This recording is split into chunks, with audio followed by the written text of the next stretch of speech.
कति धेरै लामो समयसम्म चाहिँ शङ्खध्वनि दिन सफल हुनुभएको छ। ल सुन्नुहोस् है उहाँको शङ्खध्वनि।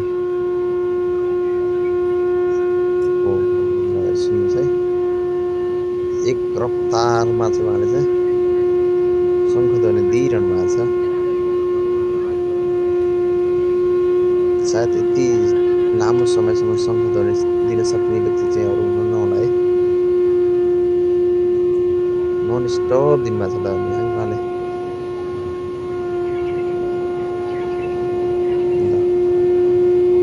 सासबाट नाकबाट सास लिँदै शङ्खध्वनिलाई एक रफ्तार रूपमा चाहिँ दिइरहनु भएको छ। हेर्नु है कति लामो समयसम्म नन स्टप यसरी दिन सकिन्छ त।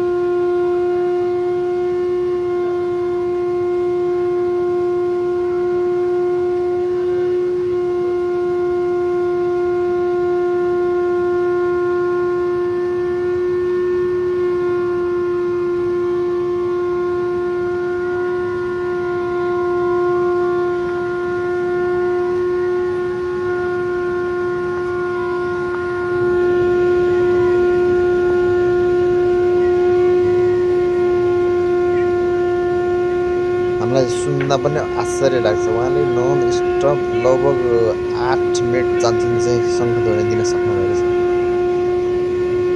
नाकले सास लिँदै शङ्खध्वनि एक रफ्तारले दिइरहनु भएको छ। 8 मिनट शङ्खध्वनि दिन सक्नुभएको त शान्ति नै कुरा। सुन्नुहोस् त उहाँले दिनुभएको शङ्खध्वनि कति मिठो, कति आनन्दित गर्नेछ।